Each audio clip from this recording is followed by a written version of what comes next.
We're very excited because Cece is joining us today. She is our lovely guest, and we'll have Cece give kind of a proper intro in Ilcha.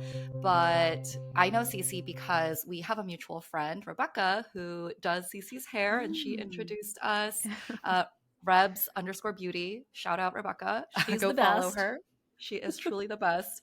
I think But all of us have gotten yeah, our hair done at one point yes, by I'm Rebs. sure. Yes. Yeah. She is our Amazing. because go-to. she's the best. Yeah.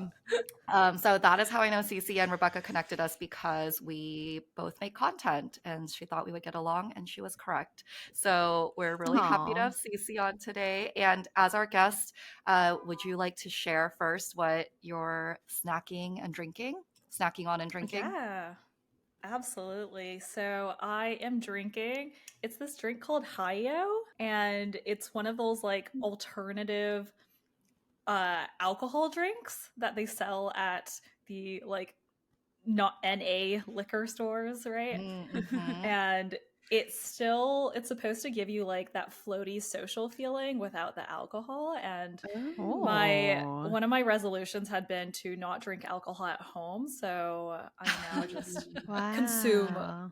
an embarrassing amount of Hayo. I'm gonna open it. Ooh. Ooh. Wow. That's a good one. Very nice. Yeah, and then my snack this is from H Mart. They are little glass noodles in first seaweed and then kind of like a fried crispy Yes. wrapping.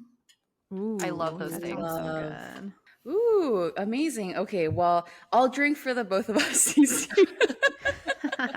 Excellent. So, I'm straight up just drinking like this Verde Momento mezcal with soda and a little wedge of lemon. It's hardcore.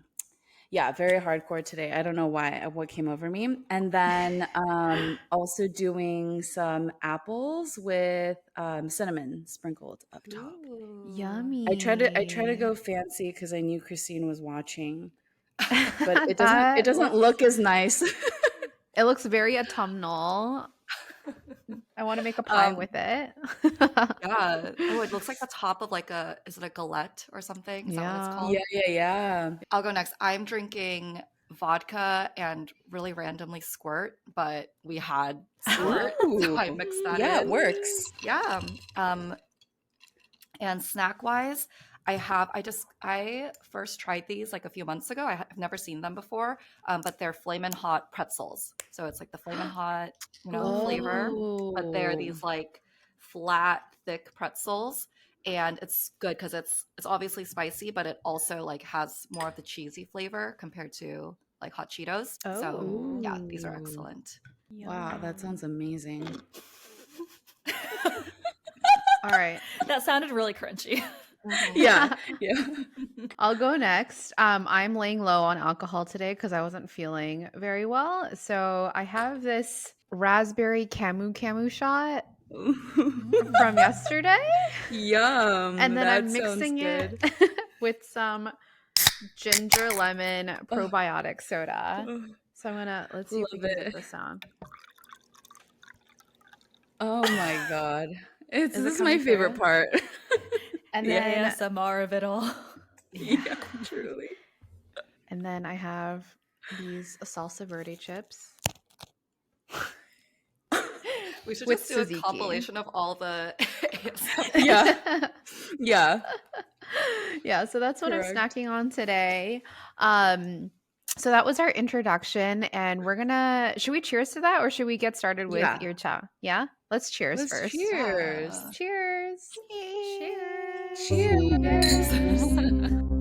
So with that, I am going to introduce the topic for today's episode with Cece. We are going to be talking about all things wellness.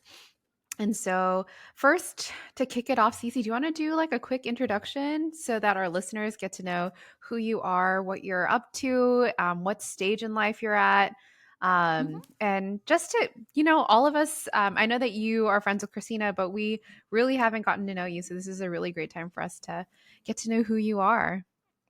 Yeah, thanks so much for having me on, guys. So I'm Cece Shia, and I accidentally started posting on TikTok really because I was in the depths of being very depressed during the pandemic. So, like everyone and their mom, I was like, let me just create something and maybe that'll help me feel better.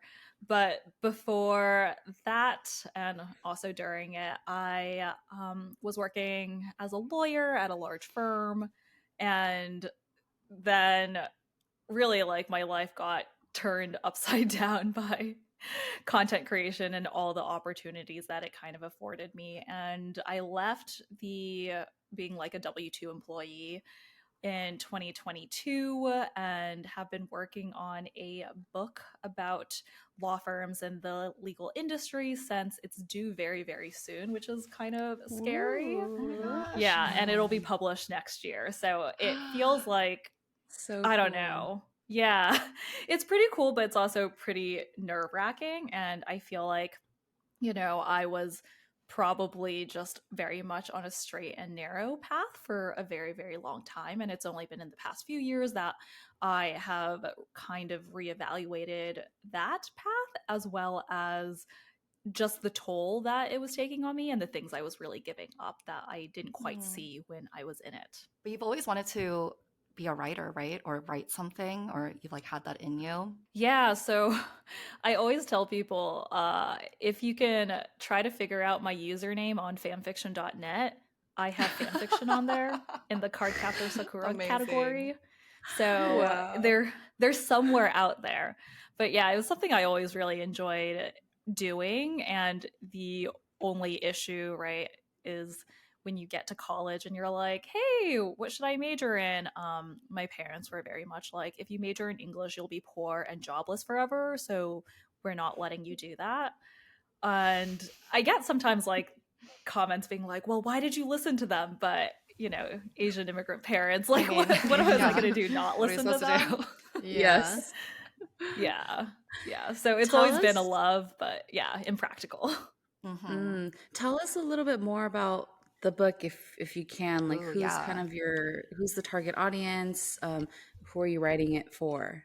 Yeah. I think I was always a little bit confused by what being a lawyer would be like. And I originally thought that there would be more information either online or that other people would be willing to tell you about it. But law is a very, very conservative industry and very behind closed doors, that even when I was in law school and I try to ask people, like, what does working 2000 billable hours actually means? And Christine, I'm sure you know this as a consultant, like the idea of billable hours is like very strange. It's not something that people know, right? But I didn't really get satisfactory responses from people about what that actually meant. And it wasn't until I went through the process myself that I was like, oh, okay, like this is why it's hard to explain. This is why you, even if though you can't explain it, you probably like don't or don't want to.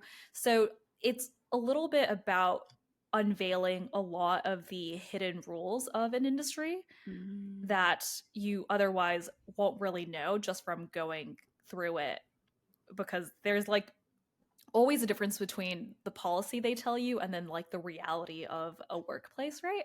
And I kind of like to shed light on how I learned when the rules that they were telling you weren't actually the rules. And I think that knowledge should be more widely available. During the time that you were working in big law, I've known some folks who've worked in big law, and it seems like a very I guess like unpredictable schedule. You have unpredictable hours. 2000 billable hours sounds insane. So could you talk about like how you balanced your, like, if there was balance at all in your like mental and physical health, and how you navigated that while you were working in big law? Yeah, I think a lot of it just happens to hinge upon whether you get good at managing up. And it's like one of the skills that I don't think they teach you how to do. Unfortunately, there's not like a lot of management training in the law firm environment. But if you learn how to manage up, you can like definitely make your life a little bit better. But if you don't figure out for yourself how to manage up or have someone else tell you how to manage up, then you are just kind of at the whims of other people's management tendencies.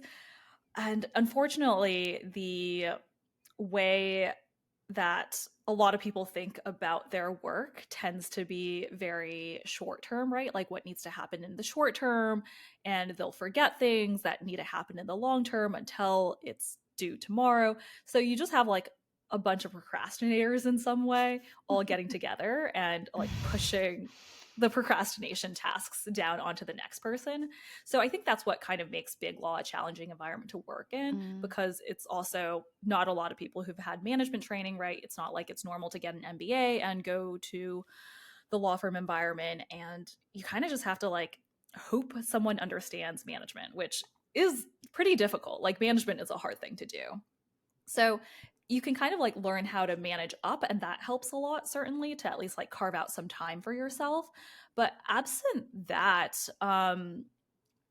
it is a client services industry, and they are paying their associates a lot and their clients are paying them a lot, that it's kind of hard to get out of the treadmill and like the constant demand, because it's essentially what they are paying you for, is to be responsive within like definitely at least 24 hours. And on the associate end, like I had a partner get a little bit upset when I didn't respond in like 8 minutes. So these are just like things that are kind of endemic. Yeah, they just are kind of like endemic in the culture of big law. Oh my gosh. What was it like? What was the feeling when you decided, did you say it was 2022, right, that you left big law? Yeah. And obviously, you know, you're working on a lot of other things now. But yeah, what did it feel like to leave that big law environment and then kind of pursue this new, broader, you know, different path that you described? It was terrifying. I don't think I was like happy or even less stressed for a good 9 months.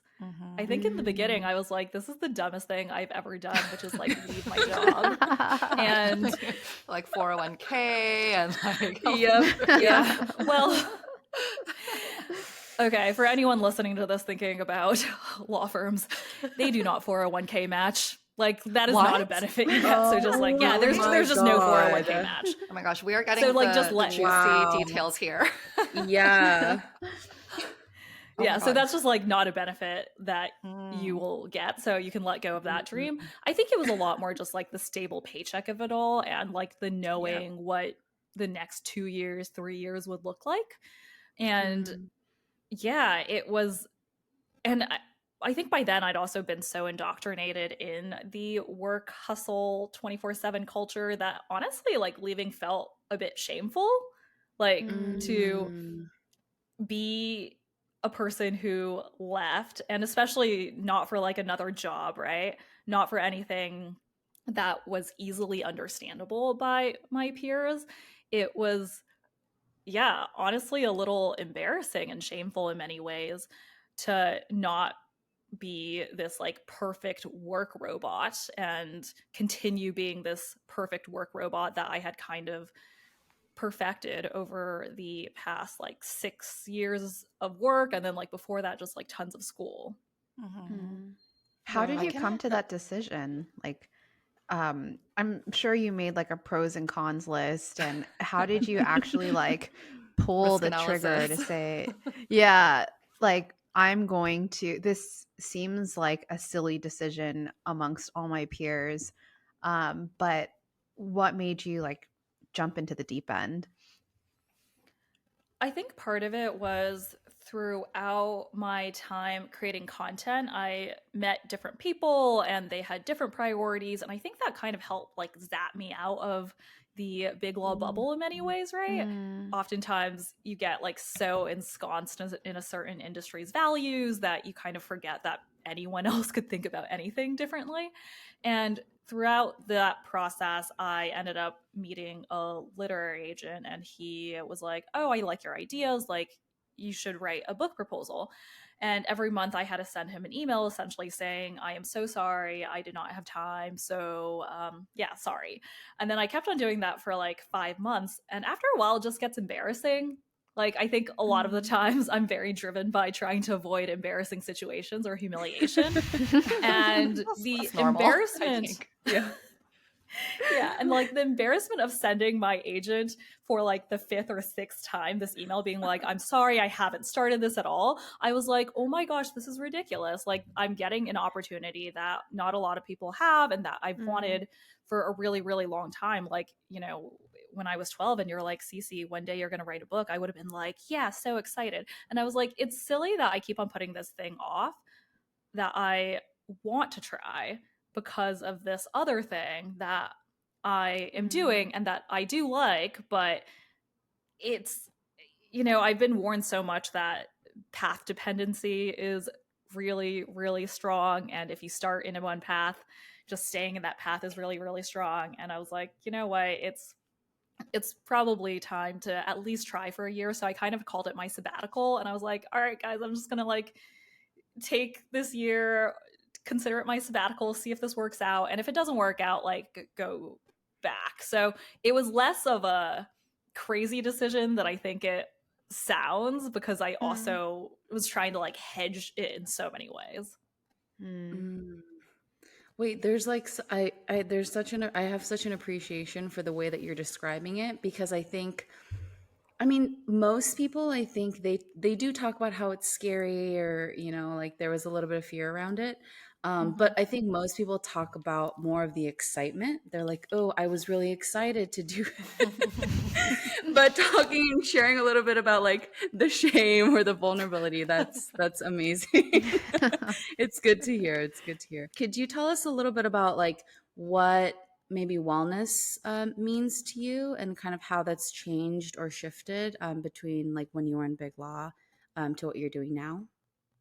Yeah, I definitely think for a long time, wellness was more about performing the acts that I think were taught by media and other people are wellness, right? So I think I've always been someone who like prioritizes working out, someone who like liked eating salads, who liked juices, and just like all these things that we think in our heads that's fed it to us by media of like about what wellness is.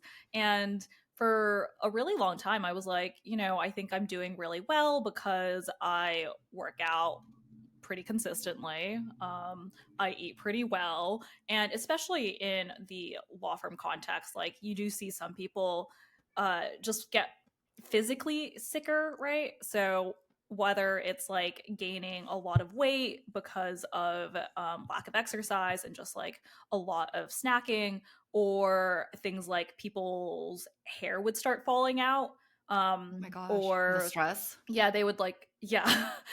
Or, developing rashes and stuff like that. For a Oh my really long God. time, I was like, oh, okay, my hair's not falling out and I'm not developing rashes and I'm going to the gym and all of that. Like, I think this is wellness. Like, I think I have achieved the thing, and, walk in with my green juice and I'm like, yay, this is wellness. This is having it all. But then you kind of realize that there's a difference between mental wellness and physical wellness. And even though they have a lot of overlap, I began thinking that maybe I was neglecting my mental wellness, because even though I liked working out and I did see friends, I began viewing everything as a way to prepare for work. So there was like the periods of my life where I was working, the periods of my life where I was recovering from work, and then the period of my life where I was actively trying to forget about work. But everything really just is about work ultimately, right? In that structure. And my partner isn't in the law firm environment, and he was like, I think it's a little bit weird that you structure your life around working, and isn't the point of life to enjoy the passage of time? And I was like, what? Oh, Wise enjoy words, the wise passage of words from a time. wise man. Oh. Yeah, I was like, Wow. enjoy the passage of time. What does that mean? Is he a philosopher? No, but he'll be happy that you asked that, so I'll tell him next time. Do you guys feel that way about like a changing definition of wellness? 100%. Like, I think, yeah, I totally agree with the kind of on the surface what you think wellness is. And it's been coming through a lot for me with my marathon training. I know all I talk about is marathon training and running. I'm sorry. But like It's a You I'm lot. haven't brought it up. You haven't brought that's it true up on the podcast podcast. yet. So yeah. Instagram's a different story. But like when I'm thinking about training and like making myself stronger, it's like when I used to go to the gym, I'd be so focused on like how does my stomach look, like how, what's the number on the scale, and like what I perceive to be a healthy number for my height and all of that. But now it's more about like, oh, like I can use like these heavier weights now, or like I can run for a little bit longer at this speed. And it's more about just like the overall, this is like in terms of physical health. So that's definitely changed for me, physical health wise. And then, yeah, like mental health just like wasn't even in the picture, 10 years ago for me, or maybe even 5, I don't know.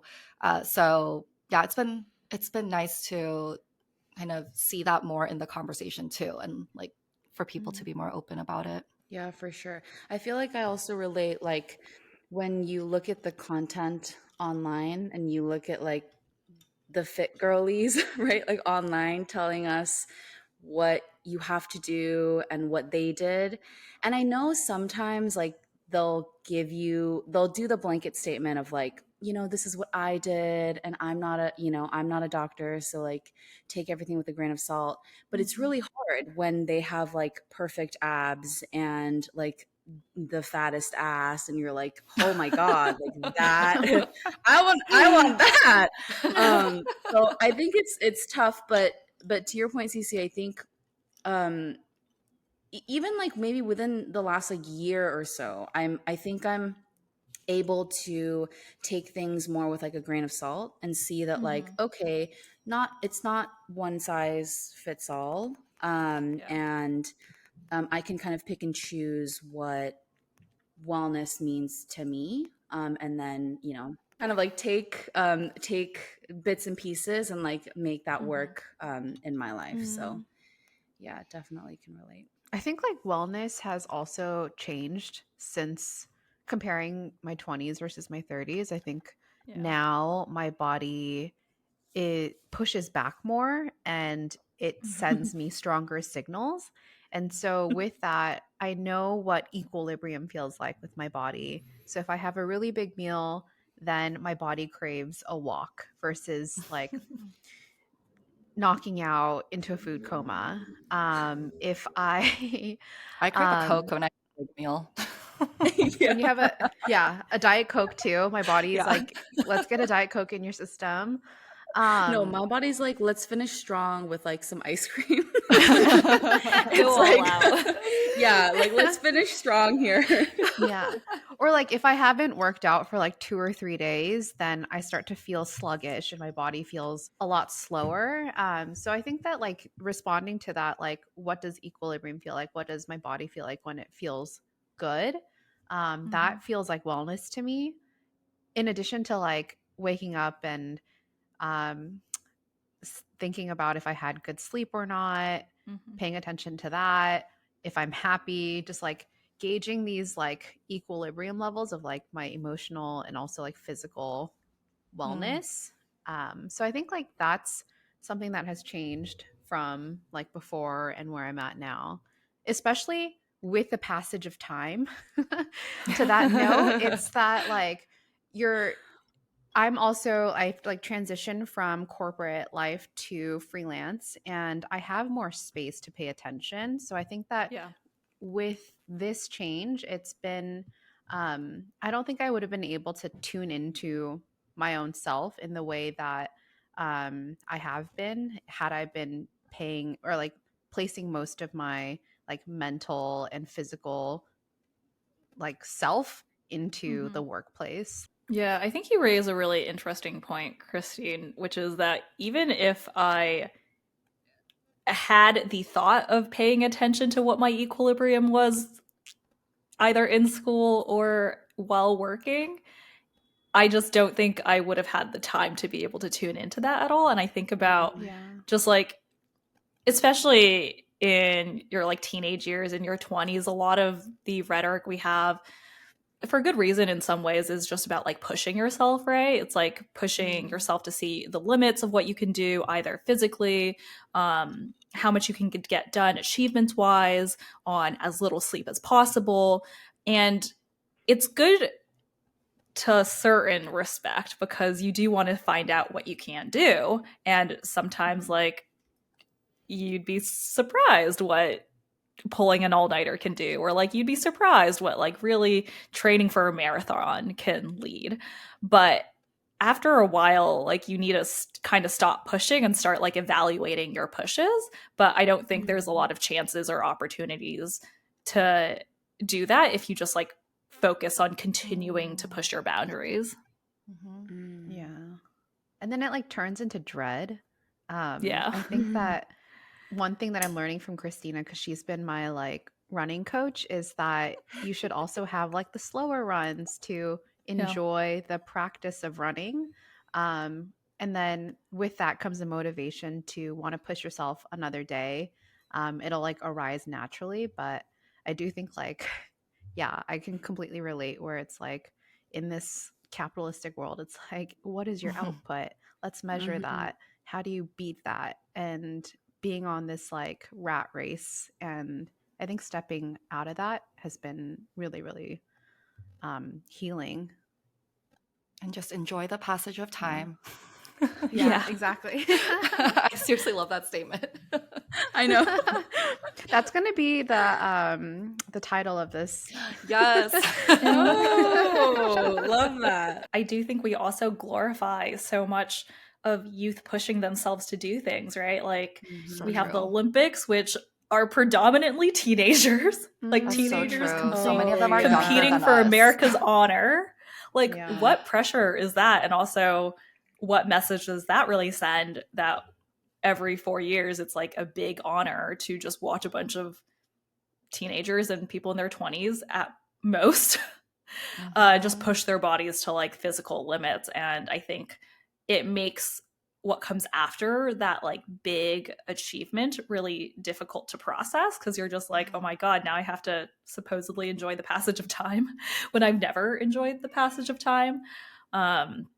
And I think that's even now, like, we've applied it to workplace achievements as well, with like 30 under 30, 40 under 40, blah blah blah. Like, it just kind of never ends. We do kind of glorify the faster, sooner, and younger. So true. It reminds I me of like think- Disney stars, like Oh, the Disney yes. Child stars. Well, it also reminds me of Olivia Rodrigo's song Teenage Dream.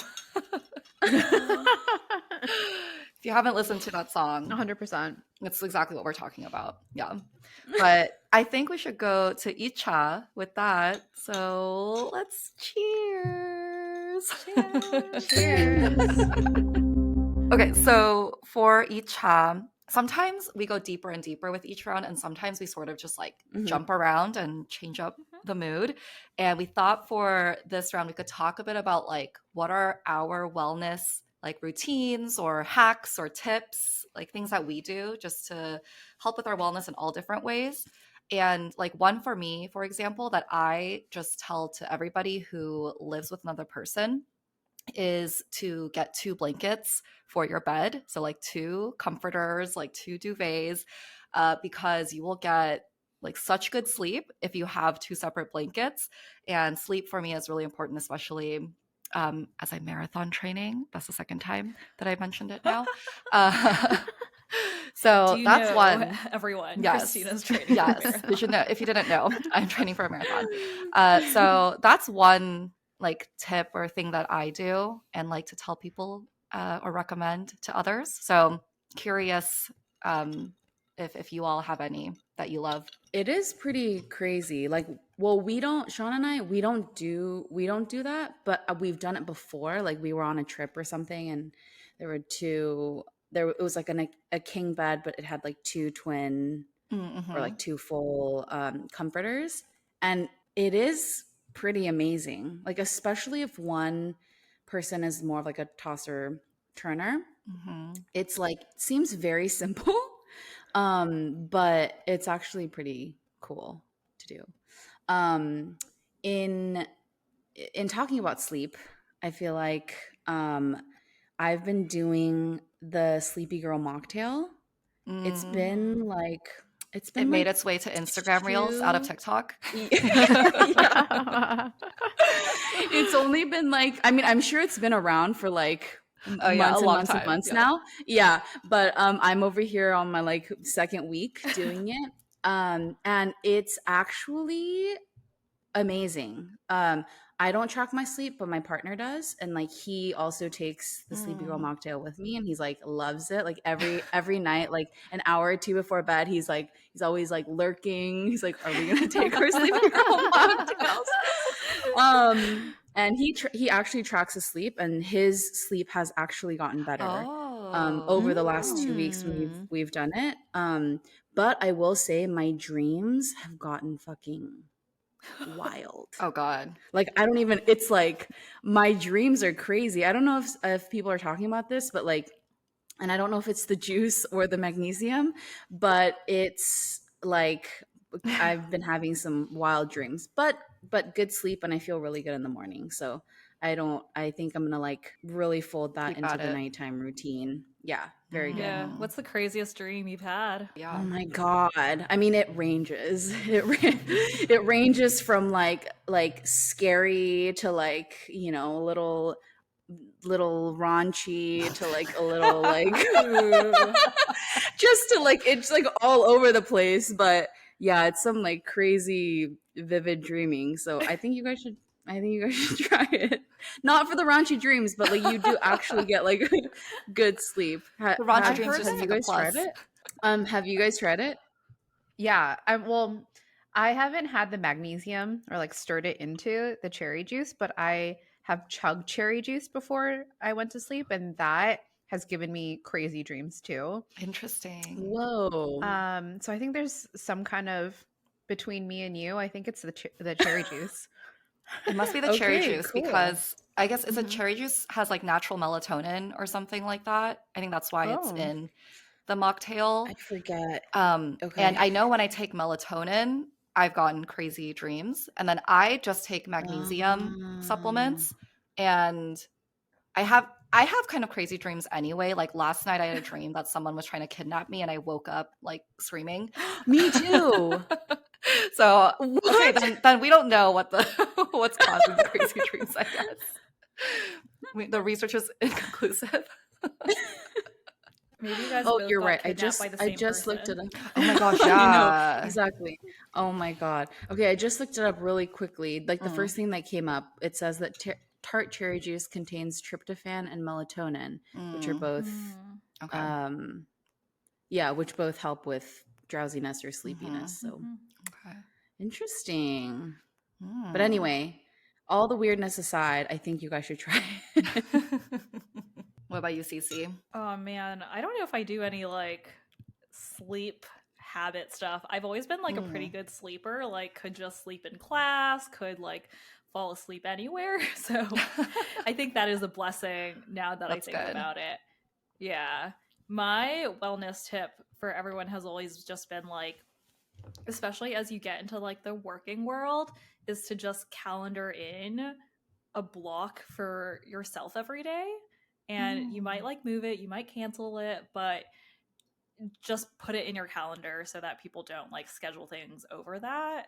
And to have Mm. that time, and it can be whatever, it can be like dinner with your family, making dinner, playing guitar, journaling, whatever it is, just to make that time for yourself. Because I found that in the corporate space, if you don't block it off of your calendar, someone's going to take it. And they probably care way less about that meeting than you do about that, Mm. an hour, 2 hour block. What do you Mm. usually use Yeah. your time for? Mine usually is for working out. So whatever workout I kind of felt at the moment. When I worked in corporate, I did boxing a lot more, and I think it's because I had a lot of anger. Yeah, and I would just like imagine people's faces as I like boxed. The best. Yeah, I used to like, I too was like in the corporate world up until pretty recently, and have left pretty recently. But I too, like when I was working, like I would block off lunch at the same hour. And so like everyone always knew like, okay, don't schedule with Megan at noon because that's just like her time for lunch. And whether or not I ate lunch right at noon or not, it was just like a moment where it was just blocked off, and then everyone else knows that that's like when you're not available. And so it kind of like it outwardly trains the people around you to like don't contact you at noon. But yeah, I did feel really good about that's really good advice. Yeah, it's a lot about setting expectations. Exactly. Were those calendar invites to yourself private, or were they like, this is my lunchtime? Oh. Don't No, you know how I like would- you can well, change the I- setting? Yeah, I would just block and it would just be public. And it would say lunch. Like, don't fucking Yeah, talk it- to me at this hour. Talk to me. Don't I you just dare. blocked it off as I would just block it off as busy. And so like if you look at my week, it'll always from like, noon to 1, it just says busy. Obviously, like Cece, like you said earlier, of course, like sometimes you have to cancel or move things around, like of course. But I think for the most part, it was just always there. And yeah, it was public. I'm letting people know to not bother me. I think That's there's also like a amazing. cultural thing. Like when I was working in a different country, like in France, they yeah. all respected lunchtime. It was like a sacred thing. You would never schedule a meeting during someone's lunchtime, and we would all go and have lunch together. Whereas Did you have in like like the 2-hour American, lunches? yeah, we would go. Sometimes we would go out to lunch and have like the 3-course meal because that's like a normal cultural thing. Like you have the appetizer, you have the main, and then you have the dessert, and that takes like 2 hours. And that was okay, not like every day, but I think in the States, that's a wild concept to have a 2-hour lunch and then come back. Not even an hour, I feel like, is like they're a little, they'd rather have you either eat through lunch or just have a quick Yeah. little 30-minute thing. Yeah. Yeah. And the craziest thing is that when I went out to lunches, I would see people drinking wine during their lunch break, and they go back to work right after that. And I was thinking, like, I love that. that's really enjoying the passage of time. Like, that's really Seriously. that's really savoring life and these lunch hours, even if you're working. I love it. Yeah, the Europeans are better at this. Yeah, truly. True. Yeah. Don't they have a 4-day work week in some countries over there where they're like trying it out? I don't know. I think so. Oh, And I then, haven't like, heard in of that. France, like you can't get emails after 8 p.m. or something. Like you just can't. Oh.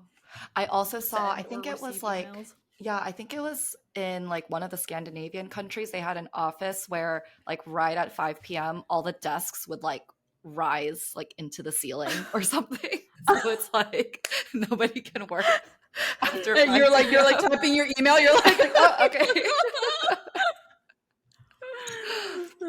Yeah, we need more of that energy in the States. yeah. All right. Well, I feel like cheers to enjoying the passage of time. Yes, cheers. Wine with lunch. Yeah, wine with lunch. Okay, so in samcha, we wanted to talk a little bit about aging and wellness. I mean, not just in samcha, or not just in sam like third round, but in samcha podcast, we talk a lot about like obviously womanhood and aging, and that's like a big part of what we talk about. And so when we think about wellness and aging, is there anything that like you're struggling with personally, kind of as we age, and like what you're maybe doing mentally or physically to do something about it? I do think one of the difficulties of aging and wellness is that you're taught that you should do anti-aging things, but you Mm-hmm. kind of have to simultaneously do all these things to prevent something from happening, but also mentally accept that it is inevitable and still love yourself. And I think it's weird to both do something to quote unquote improve yourself while also loving yourself as you are. And this isn't just like purely aging thing. I think it happens with, career, like, I don't know, physical exercise. Is I realize that I always like the version of me tomorrow or like the version of me in the future more. And at some point you're like, why is it that I love my future self more than I love myself now? And I think trying to straddle the I love my future self who, is really good with her retinol and has done these like laser facials, etc. But also you have to like, you should try to love yourself as you are. Like if this is just who you are when you die. I don't know. So that's kind of been one of the biggest challenges. I'm trying to approach it through just therapy, and I tried like a new type of modality of therapy called like IFS, internal family systems therapy, and I've been really liking it so far. It's been like kind of different and more about how you do accept all the divergent and differing and contradictory parts of yourself, and it's something I'm like trying to work on because yeah, it's just weird to age and be like, oh, I'm supposed to be stopping this, but also I'm supposed to love myself at the same time. Like, make it make sense. I'm processing. Yeah. Yeah, I guess like a thought experiment is like, is there something in your life that you're like, oh, if I just do this, then I'll be way happier, or like I'll be happy. I'll have like feel like I have achieved something. And I think for a lot of people, there usually is something, but if you think about it, all your previous times in life, there was something like that too. And then you got there and it wasn't like it fully fulfilled you. So then the only answer is to love you before the improvement. And that's just, I don't know, it's kind of scary. It's kind of, it's, yeah, it's the scariest thing you can do, which is just to be like, what if this is the best that you are? Would you still love Yeah. yourself Oh my gosh, it's seriously without coming. the hope of improvement? It's just going back to all the things we've already talked about, like enjoy the passage of time, like as it is right now, like Mm-hmm. always trying to like be the youngest, best like person at X, Y, and Z. But it's like, no, just like as you are, like that is what we should be focusing on. Like obviously it's good to have goals and want to better yourself, but we can't let it get in the way of like appreciating where we are right now, I suppose. Yep. Yeah. It's Wow. like, how can you both like self improve and want to self improve and also love yourself? I don't know. That's hard. It's like something that I haven't gotten a handle on. I always told myself if I had abs, I would be really happy. But I've always been that person who never had abs. And so I think we'll have to do like a follow up of when and if I do get abs, like, Are you can you happier? really, yeah, are you actually happier? Is that even possible? I do also think though, like, there are moments where it's like something does happen that I've been waiting for and anticipating for a while. And I do feel like it's also honoring that journey that you took, your process, and all the work and effort and energy and manifestation that you put in to realize that reality. Oh, but that's hard. I think That like what's really is interesting hard. is the more that you like become aware of your flaws and just yeah, just like learn about like why you are the way that you are, um it like becomes easier. I don't know if it's like becomes easier to love yourself, but you just like accept that. And so with that, it's like you are loving yourself despite like knowing even more about like all the negative things about you. Is that making sense? It's like before you do that work, you can't fully like love yourself until you also like see the parts of yourself that maybe aren't the best, that you know that you can work on or at least understand. I don't know. I think I put too much vodka in my drink, so I'm like, I don't know what I'm saying right now. No, I think that makes a lot of sense. Is you have to like accept the good and the bad, and I think for a long time, and a part of it is also just like Asian upbringing. You're kind of Mhm. taught that like, oh, we love you because of XYZ, not because of like your inherent worth. And trying to see like inherent worth in the presence of also flaws is pretty challenging in that light. You're like, oh, I still have worth despite being such a flawed individual. That's weird. This feels like ocha. It feels like five. That's cha. 5. We Oh, really no. went from like no in a good way, Cece. Yeah. Like we went from sleepy girl mocktails and using 2 comforters like straight into like Personal I love worth it. Yeah, and I love it. But I also do relate with like thinking about contradictions and like I too feel like sometimes my entire life or even like my value system sometimes can contradict each other because, and we talk about this too in other episodes, where like we grew up as Koreans and we're Korean Americans, and we have the values that like our parents have sort of passed or instilled. But then we also like find our own values, growing up here in America. And sometimes they completely contradict one another. Yep. And I always struggled like, which is right? Which is the way, which is the right direction. And something that my therapist always tells me is like, both can be right.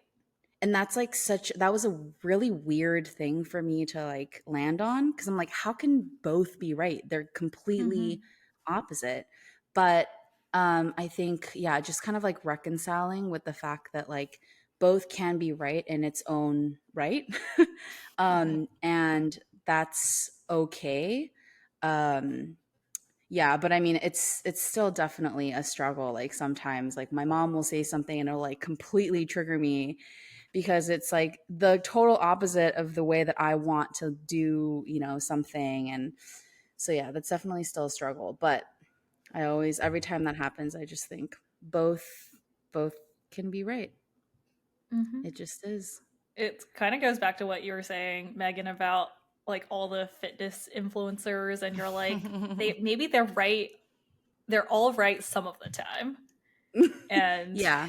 they kind of have like a duality too in what they're saying. And the hard part is picking when you're gonna adhere to which values and like for how much. And it feels like such an all or nothing proposition, but it doesn't have to be, but it certainly feels that way.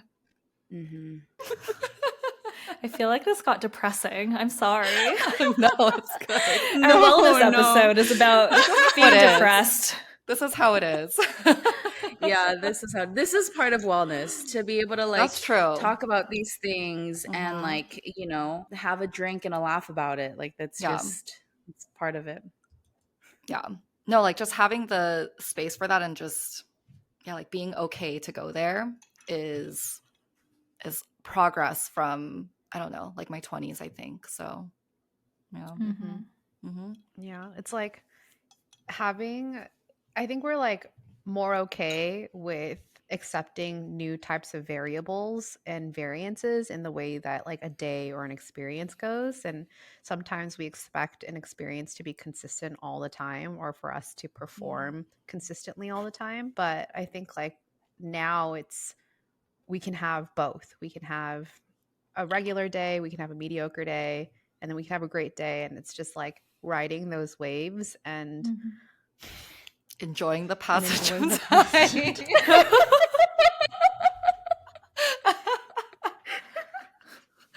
I love it. You have to tell Nathaniel that we said I this will. quote I'll like be like 500 magical times. words. Yeah. We need to count how many times we said that. Yeah, we do. That's gonna be the shot tracker for the Yeah. episode. Oh my god. You take a shot every time you hear. You'll be very drunk. Okay. That was amazing, I will say. Like, again, Yeah. as Megan said, well, I don't know if this was like before or after we started like recording, but guests are new this season. Like, we haven't had guests on this on our podcast before. And yeah, it's been so great to like talk to new people and just hear about all your different experiences, because everyone is just so unique and has different things that they've gone through that we just love to like listen to and relate to. And we just have so much curiosity, and so we're so happy that you could be here and share some time with us. Yeah. Cheers to that. Cheers. The passage of time is now. Yes. Wow. I love it. Cece, where can people find you, on the internet? And just tell us what else you've got going on. Great. So you can find my newsletter on Substack. My username is the same everywhere, CECEXIE. I'm also on YouTube and TikTok, reluctantly on Instagram because I don't really know how to make things aesthetic. Like, Christine, I don't know. You do such a good job of like Oh my gosh, aestheticizing stuff that I'm She always does. like, how? But yeah, you can find me on best on written or video platforms. And it's just my name, CECXIE. Yay. Thank you, you And then could you remind us? much. Oh, one other thing. Could we? I'd love to like shout out your book, or like when we can anticipate Yes. the launch of your book. And Yeah, so That's the not pub date will be spring 2025. I think right now it's slated for May 2025, so that'll probably be when it's available. And it seems like ages from now, but it's probably gonna creep up closer sooner is than I there would a like. title? Like, is there anywhere we can pre-order it? Yeah, I wish. I have a tentative title right now. It's called Big Bad Law. And they might change it because the publisher, it's like a good one, but the publisher has like a lot I of really leeway like in it. deciding the title. So we'll see if they keep it. But best way to keep up to date with updates is probably on my Substack or other social media. Pre-orders are not out yet. They'll probably be out later this year. Yay. So follow Perfect. Cece to Can't stay wait. posted. Yay. Thanks, Thank Cece. you so much. Yeah. Yay. Thank you for having me.